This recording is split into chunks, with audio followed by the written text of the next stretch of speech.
Proklamasi. Kami, bangsa Indonesia, dengan ini menyatakan kemerdekaan Indonesia. Hal-hal yang mengenai pemindahan kekuasaan dan lain-lain diselenggarakan dengan cara seksama dan dalam tempo yang sesingkat-singkatnya. Jakarta, 17 Agustus 45, atas nama bangsa Indonesia, Soekarno-Hatta.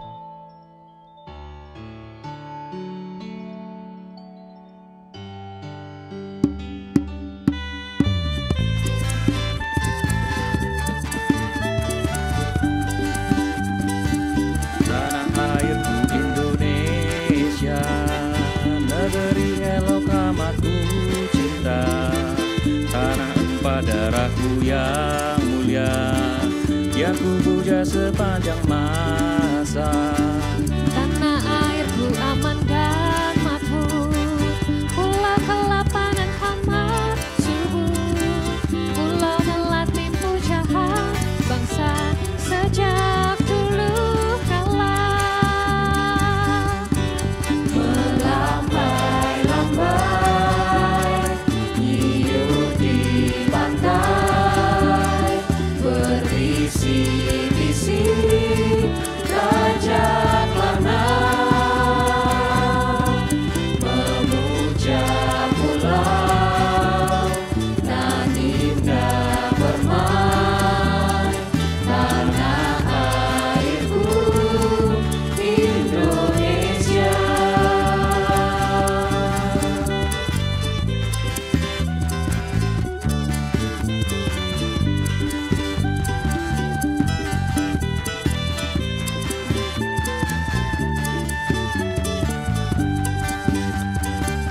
Tanah airku Indonesia, negeri elok amat ku cinta. Tanah tumpah darahku yang mulia, yang ku puja sepanjang masa. Tanah airku aman dan makmur, pulau kelapanan amat subur, pulau melati pujaan bangsa sejak dulu kala. Melambai-lambai nyiur di pantai, berbisik-bisik rajak lanang, memuja pulau nan indah bermain. Tanah airku Indonesia.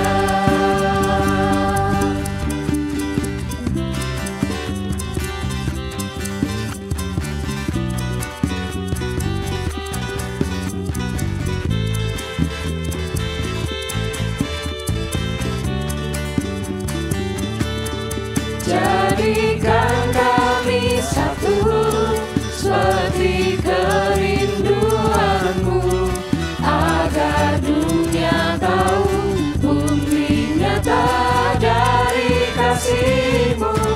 Sebelum kami pergi memberitakan kasihmu, mulailah dari kami lebih dulu. Jadikan kami satu.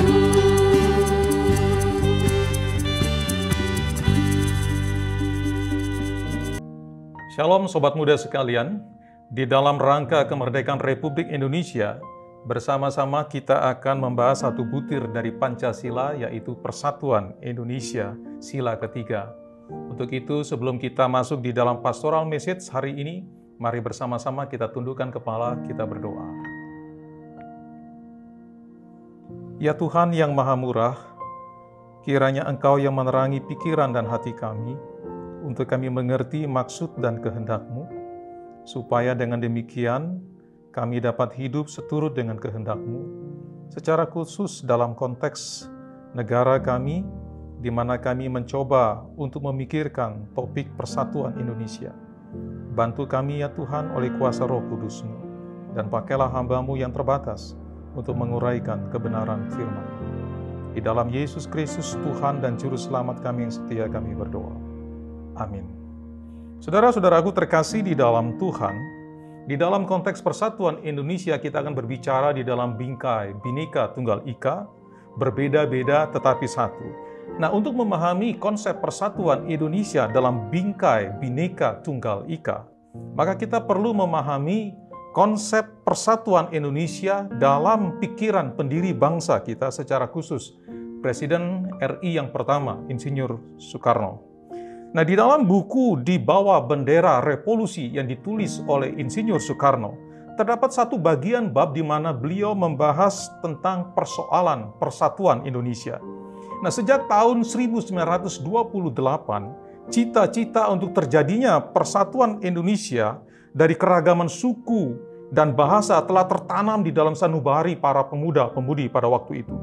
Meskipun sebenarnya Indonesia secara de jure atau hukum belum diakui sebagai negara yang merdeka dan berdaulat.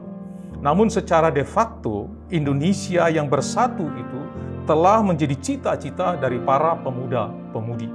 Nah, karena itu lahirlah yang namanya Sumpah Pemuda dengan dipelopori oleh para pemuda-pemudi dari Jawa yang dikenal dengan Yong Java, kemudian Sumatera, Minahasa, Sulawesi, bahkan mungkin juga ada hadir orang-orang dari Ambon. Nah, kesadaran akan terciptanya persatuan Indonesia merupakan modal untuk melawan taktik penjajah dengan politik divide et impera.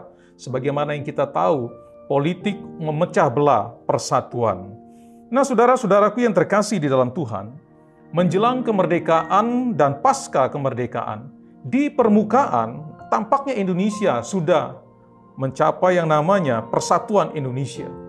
Namun dalam tataran ide atau gagasan, sikap saling curiga-mencurigai itu selalu muncul. Artinya di dalam tataran ide ataupun gagasan, persatuan Indonesia itu belum tercapai. Oleh karena ada sikap saling curiga antara pengikut dari paham nasionalis, pengikut dari paham agamis, dan pengikut dari paham Marxis. Nah, melihat hal itu, Soekarno kemudian menuliskan pemikirannya tentang persatuan Indonesia. Beliau mengajukan pertanyaan demikian, apakah persatuan Indonesia itu dapat tercapai di tengah sikap saling curiga-mencurigai antara pengikut paham nasionalis, antara pengikut paham agamis maupun pengikut paham Marxis? Soekarno menjawab, bisa. Nah, apa yang membuat Soekarno berkata bisa? Itu lahir dari keyakinannya bahwa persatuan Indonesia dapat tercapai jika masing-masing pengikut dari masing-masing paham itu dapat saling memberi. Perhatikan, jikalau masing-masing pengikut dari masing-masing paham itu dapat saling memberi, meskipun katanya hanya sedikit. Nah, saling memberi ini dipahami sebagai satu itikat untuk memberi ruang bagi paham-paham lain dengan melihat apa yang baik untuk dijadikan sebagai dasar pijakan bersama untuk terjadinya persatuan Indonesia demi tercapainya kebaikan bersama. Nah, saudara-saudara yang saya kasih di dalam Tuhan, namun jikalau kita melihat kondisi hari ini, pertanyaan besar sebenarnya adalah, apakah persatuan Indonesia itu sungguh-sungguh sudah terjadi? Di permukaan nampaknya sudah.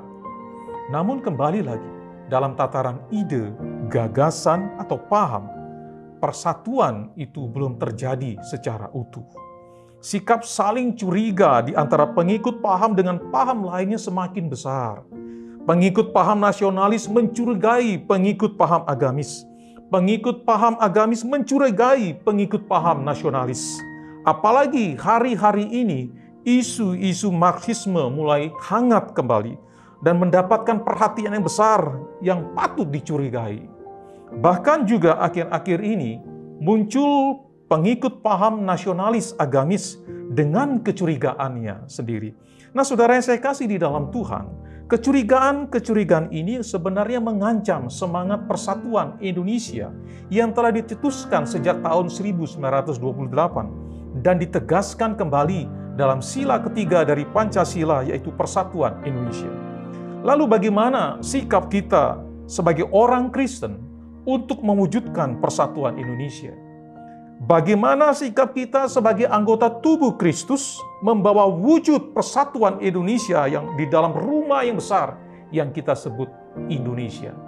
Oleh karena itu, mari saya mengajak kita membaca dari satu bagian teks firman Tuhan yang terambil dari Wahyu pasal 7. Di dalam Wahyu pasal 7, saya akan membacakan ayat 9 sampai 13, demikian firman Tuhan. Kemudian daripada itu aku melihat sesungguhnya suatu kumpulan besar orang banyaknya yang tidak terhitung banyaknya, dari segala bangsa dan suku dan kaum dan bahasa, berdiri di hadapan takhta dan di hadapan Anak Domba, memakai jubah putih dan memegang daun-daun palem di tangan mereka. Dan dengan suara nyaring mereka berseru, keselamatan bagi Allah kami yang duduk di atas takhta dan bagi Anak Domba. Dan semua malaikat berdiri mengelilingi takhta dan tua-tua dan keempat makhluk itu. Mereka tersungkur di hadapan takhta itu. Mereka tersungkur di hadapan takhta itu dan menyembah Allah sambil berkata, Amin. Puji-pujian dan kemuliaan dan hikmat dan syukur dan hormat dan kekuasaan dan kekuatan bagi Allah kita sampai selama-lamanya. Amin. Dan seorang dari antara tua-tua itu berkata kepadaku, siapakah mereka yang memakai jubah putih itu? Dan dari manakah mereka datang? Saudara-saudara yang saya kasih di dalam Tuhan, demikian pembacaan firman Tuhan. Nah, berbicara kembali mengenai persatuan Indonesia di dalam bingkai Bhinneka Tunggal Ika. Seharusnya persatuan di Indonesia di dalam bingkai Bhinneka Tunggal itu seharusnya menjadi semangat kita juga. Semangat yang berakar bukan saja di masa lalu, namun berakar juga pada apa yang ada di depan, kepada pengharapan masa depan. Semangat masa lalu tetapi dengan mata yang tertuju pada pengharapan masa depan dapat menuntun kita untuk mewujudkan persatuan Indonesia kini dan sekarang. Nah, saudara yang saya kasih di dalam Tuhan, dalam semangat masa lalu, kita bukan saja mengarahkan pandangan kita pada upaya persatuan yang telah diprakarsai oleh para pemuda-pemudi di dalam Sumpah Pemuda. Melampaui itu semua sebenarnya, pandangan kita arahkan pada karya Kristus di salib. Melalui karya Kristus di salib, kita diperdamaikan dengan Allah. Kita dipersatukan dengan Allah. Diperdamaikan dan dipersatukan dengan Allah memungkinkan terjadinya persatuan dengan sesama saudara.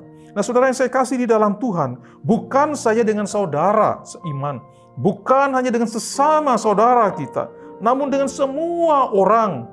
Karena kapasitas kita untuk melihat manusia sebagai gambar Allah itu telah dibaharui oleh Allah di dalam Kristus. Oleh karena itu, saudara yang saya kasih di dalam Tuhan, di dalam Kristus tidak ada lagi perbedaan. Tidak ada lagi orang merdeka. Tidak ada lagi budak. Tidak ada lagi laki-laki dan perempuan. Tidak ada lagi pemisahan suku. Sebab semuanya satu di dalam Kristus. Dan Kristus di dalam semuanya. Nah, saudara yang saya kasih di dalam Tuhan. Namun pandangan kita tidak hanya tertuju kepada masa lalu yang sudah diselesaikan oleh Kristus. Kita mengarahkan pandangan kita juga pada masa depan. Pada persatuan sempurna di mana seluruh bangsa, suku, kaum, dan bahasa berkumpul bersama. Yohanes menuliskan penglihatannya pada sekumpulan besar orang yang tidak terhitung jumlahnya, berasal dari segala suku, bangsa, kaum, dan bahasa. Mereka sedang berdiri di hadapan takhta Anak Domba Allah, yakni di hadapan Kristus, mengenakan jubah putih yang melambangkan keselamatan dan kemenangan, dan memegang daun palem sebagai simbol perayaan kemenangan dan keselamatan di dalam Kristus. Ada suatu perayaan, ada semacam perayaan yang besar di mana seluruh bangsa, suku, kaum, dan bahasa bersatu bersama di hadapan takhta Anak Domba yang telah mempersatukan mereka di dalam Kristus. Nah, bahkan di dalam persatuan yang utuh itu, pujian tiada henti dinaikkan kepada Allah Sang Pemersatu melalui Kristus Sang Anak Domba Allah. Nah, saudara yang saya kasih di dalam Tuhan, visi masa lalu dan masa depan inilah yang menjadi fondasi yang kokoh bagi terjadinya persatuan dan patut kita perjuangkan di masa sekarang. Saudaraku yang saya kasih di dalam Tuhan, Bhinneka Tunggal Ika sesungguhnya menjadi bagian dari jati diri kita, menjadi bagian dari identitas kita sebagai orang Kristen. Oleh karena Kristus telah mempersatukan kita dengan Allah dan sesama. Puncaknya, saudara yang saya kasih di dalam Tuhan, pada satu masa kita akan berdiri di hadapan takhta Anak Domba Allah, bukan sebagai orang yang dipisah-pisahkan karena perbedaan warna kulit, suku, kaum, bahasa, dan budaya. Tapi kita disatukan oleh karena Kristus adanya. Namun saudara yang saya kasih di dalam Tuhan, realitas persatuan dalam keragaman bukanlah perkara yang mudah. Kecurigaan pandangan budaya dan etnis atau suku bangsa, bukankah seringkali mencemari upaya kita untuk bersatu? Lalu bagaimana caranya kita bisa mewujudkan persatuan di tengah kecurigaan akut yang pandemik, kecurigaan akut yang mewabah? Nah, saudara yang saya kasih di dalam Tuhan, pertama saudara, hendaklah setiap orang mengarahkan pandangannya kepada Kristus yang telah menang dan yang telah mempersatukan. Wahyu 7 ayat 9 mencatat demikian. Ada sekumpulan besar orang dari segala bangsa, suku, kaum, dan bahasa berdiri di hadapan takhta Anak Domba Allah dengan mengenakan jubah putih dan memegang daun palem. Saudara perhatikan, di situ dikatakan dari segala bangsa. Dari segala bangsa. Nah, di dalam segala bangsa itu ada suku. Di dalam segala suku itu ada kaum-kaum keluarga. Di dalam kaum-kaum keluarga itu ada dialek-dialek bahasa yang unik, yang tidak dimiliki oleh kaum-kaum keluarga lain dari setiap suku dalam bangsa-bangsa di dunia. Nah, saudara yang saya kasih di dalam Tuhan, sekarang semuanya itu sedang berdiri di hadapan takhta Anak Domba Allah, yakni Kristus yang menang. Bukan sebagai bangsa, suku, kaum, dan bahasa yang terpisah, melainkan sebagai satu kesatuan. Kontras sebenarnya dengan apa yang terjadi dalam kisah Menara Babel, di mana Tuhan mengacaukan bahasa manusia, sehingga mereka tidak bisa saling mengerti, dan pada akhirnya terpecah-pecah, terpisah-pisah antara satu dengan yang lainnya. Namun di dalam perayaan kemenangan Kristus, Ia menyatukan kembali semua bangsa, suku, kaum, dan bahasa yang terpecah-pecah. Nah, saudara yang saya kasih di dalam Tuhan, dengan demikian, kesatuan yang utuh dapat terjadi hanya di dalam Kristus yang menang dan memenangkan bagi dirinya sendiri suatu umat dari seluruh bangsa, suku, kaum, dan bahasa. Saudaraku, yang kedua, bagaimana cara kita mewujudkan persatuan itu di tengah sikap saling curiga yang mewabah itu? Yang kedua adalah, hendaklah setiap orang saling menerima seorang dengan yang lain, sama seperti Kristus telah menerima kita. Di dalam Roma 15 ayat 7 dinyatakan demikian, sebab itu terimalah satu akan yang lain, sama seperti Kristus juga telah menerima kita untuk kemuliaan Allah. Nah, saudara yang saya kasih di dalam Tuhan, persatuan terjadi ketika kita menerima orang lain dengan melihat Kristus yang telah menerima kita. Di dalam menerima orang lain, sesungguhnya kita sedang memberikan diri kita kepada orang lain. Seperti yang dikatakan Soekarno, bahwa persatuan itu terjadi ketika kita saling memberi. Nah, di dalam kita menerima orang lain, di situ sebenarnya kita sedang memberikan diri kita kepada orang lain. Pemberian diri kepada orang lain melibatkan penolakan diri bahwa saya lebih dari orang lain, lebih pandai, lebih ganteng, lebih cantik, lebih kaya, lebih gesit dan cekatan, dan lebih-lebih yang lain. Pemberian diri kepada orang lain akan membuka ruang bagi orang lain untuk hadir dengan segala kelebihan dan keunikannya, bahkan mungkin lebih pandai dari diri kita. Nah, saudara yang saya kasih di dalam Tuhan, yang ketiga, Bagaimana cara kita mewujudkan persatuan di tengah kecurigaan yang begitu pandemik yang mewabah pada masa kini. Yang ketiga adalah, hendaklah setiap orang menganggap orang lain lebih utama dari dirinya sendiri. Di dalam Filipi 2 ayat 3 dinyatakan demikian, hendaklah dengan rendah hati yang seorang menganggap yang lain lebih utama daripada dirinya sendiri. Nah, saudara yang saya kasih di dalam Tuhan, mungkin kita bisa menerima orang lain dengan segala keunikan. Kita bisa menerima orang lain dengan segala kelemahan dan kelebihannya.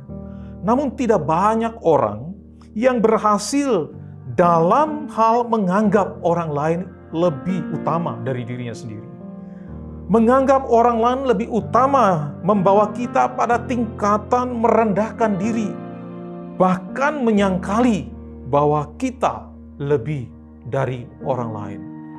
Saudaraku yang saya kasih di dalam Tuhan, Bhinneka Tunggal Ika secara literal berarti beraneka ragam tapi satu itu. Atau seperti yang kita pahami hari ini, berbeda-beda tetapi satu. Nah, bagaimana keragaman yang berbeda-beda itu dapat tetap satu? Soekarno katakan, dalam memberi kita menjadi satu.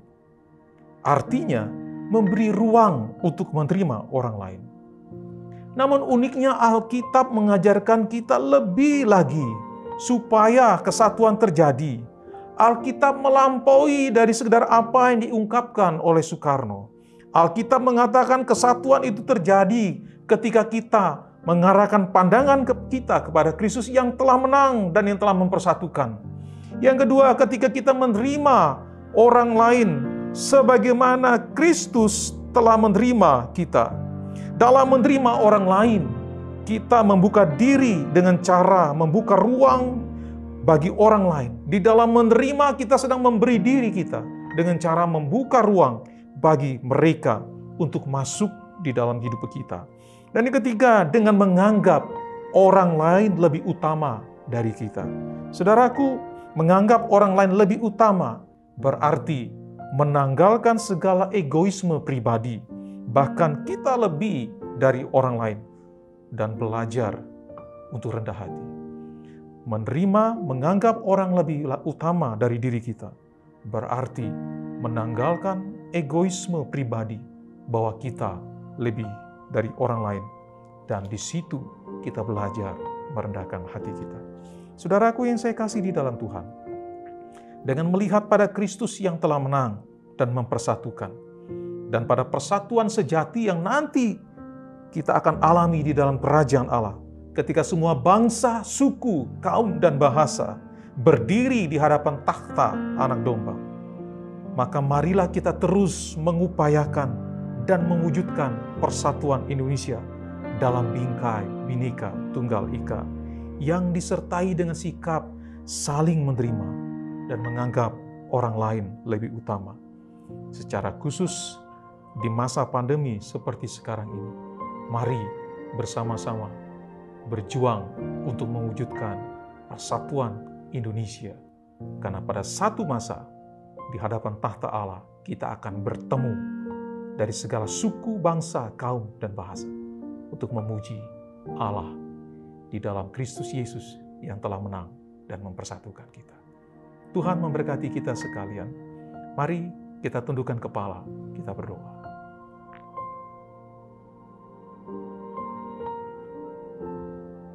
Dengan mengarahkan mata iman kami kepada karya Kristus yang telah menang dan yang mempersatukan kami, dan mengarahkan pengharapan kami kepada pengharapan masa depan ketika kami dari segala bangsa, suku, kaum, dan bahasa berdiri di hadapan takhta-Mu sebagai satu kesatuan yang tidak terpecahkan untuk memuji dan meninggikan Engkau. Kami berdoa kiranya Engkau menolong setiap kami untuk bersama-sama berjuang untuk mewujudkan terjadinya persatuan. Dimulai dari kehidupan kami, dimulai dari komunitas kami sebagai orang muda di gereja, dimulai dari komunitas kami di tengah-tengah gereja ini, bahkan merambat terus ke tengah-tengah masyarakat. sehingga dengan demikian semakin banyak orang boleh dibawa untuk mengarahkan pandangan kepadamu, percaya kepadamu, karena hanya di dalam Engkau, maka persatuan yang sejati dan utuh itu dapat terjadi. Terpujilah Engkau ya Tuhan, berbicara terus melalui kuasa Roh Kudus-Mu kepada setiap kami, di dalam hidup kami setiap hari. Di dalam Yesus Kristus Tuhan dan pengantara kami, yang telah menang dan yang telah mempersatukan, kami berdoa dan bersyukur. Amin. Tuhan memberkati kita sekalian. Thank you teman-teman dan Loseroni yang sudah melayani hari ini. Terima kasih juga buat teman-teman yang setia mendengarkan JRC Pastoral Message ini.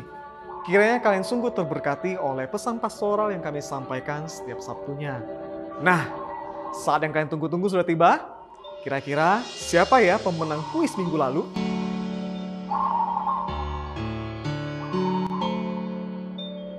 Selamat buat kamu yang menang.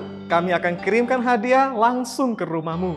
Terima kasih untuk semua teman-teman yang sudah terlibat aktif dalam kuis ini. Bagi yang belum menang, jangan berkecil hati. Tonton terus video kita akan mengadakan kuis lagi kok. Oke? So, see you in the next pastoral message. Rest for restless, merdeka.